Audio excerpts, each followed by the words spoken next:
It's a Friday morning. It's 15 after 8 o'clock, and you know what that means. It's time to go to film school. Film study professor Joe Fortunato joins us Fridays at this time here at 93.5, 1590 WAKR, and getting a lot of good comments from listeners who really love this segment as Joe was able to give us the behind the scenes and the stories on so many movies. And Joe, you're going back today to the late 1980s with one of what I thought was the funnier movies of that era. So my friend, why don't you take it from there? Thanks, Ray, and thanks, everybody. Good morning. And today we're going to celebrate Thanksgiving a little early with the everybody's favorite Thanksgiving movie, maybe the only Thanksgiving movie, Planes, Trains, and Automobiles, which celebrates its 35th anniversary this week. Released November 25th, 1987. It was directed and written and directed by John Hughes. Of course, it stars Steve Martin and the late, great John Candy. And just not to promote anything here, but just for those fans of the film, there's going to be a brand new 4K remaster Blu-ray disc released next week of the film, and it's going to have over an hour and a half of deleted and extended scenes that were recently uncovered. I'll talk about that in just a minute. But just a little tip for those who are fans of the film.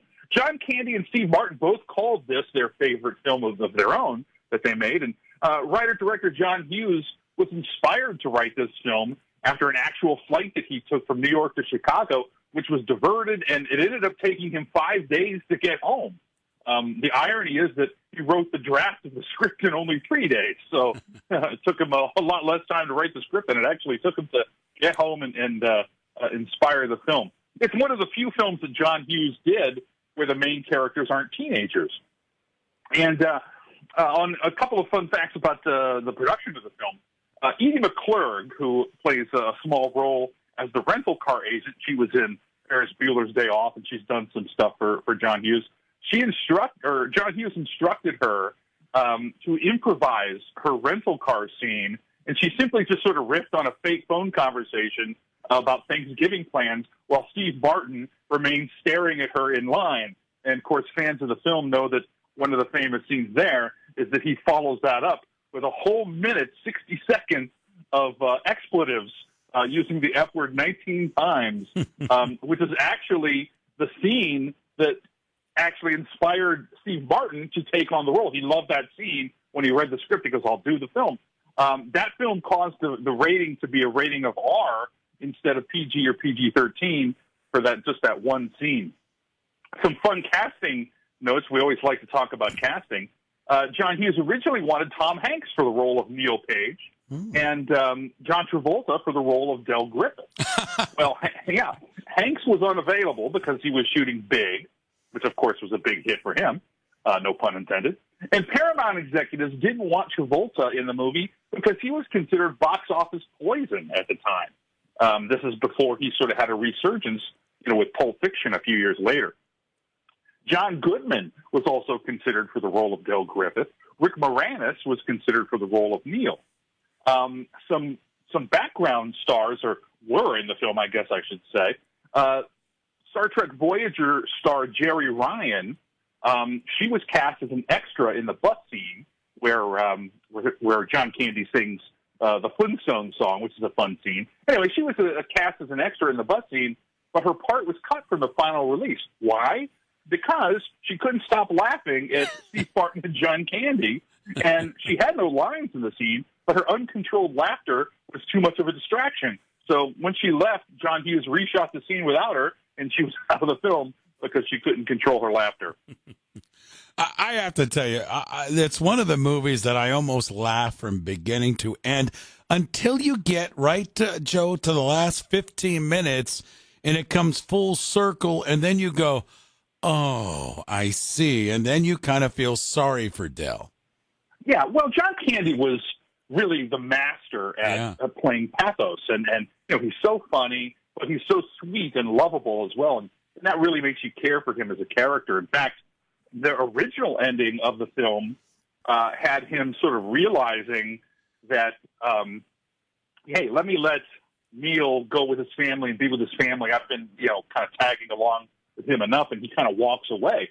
And preview audiences hated that. They said, "Oh, we've come all this way together," and they felt sad for Dell, so they switched up the ending to, so where he, as it is now.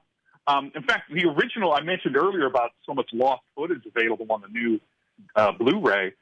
The original cut of this movie was 3 hours and 40 minutes long, wow, which is ridiculously long for a comedy. John Hughes edited it down to 2 hours, and then it got edited down again to an hour and 30 minutes. So there's quite a bit of stuff left on the cutting room floor, as they say, and now we can see it as those DVD extras.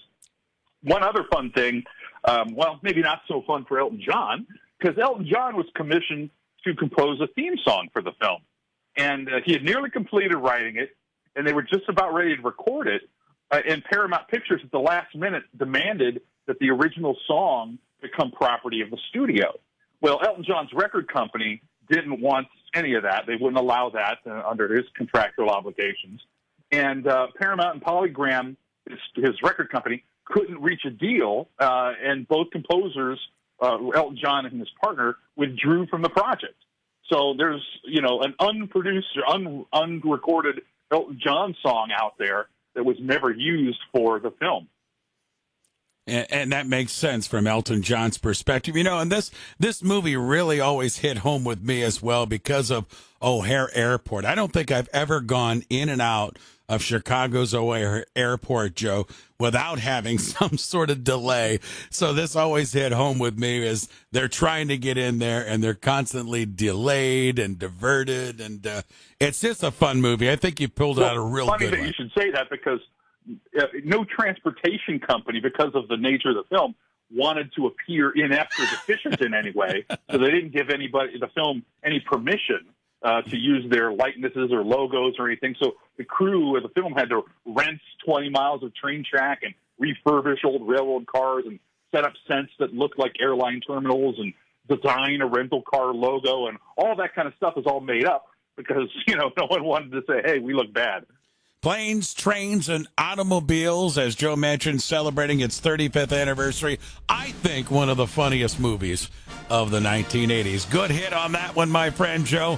Thank you so much for the time, my friend.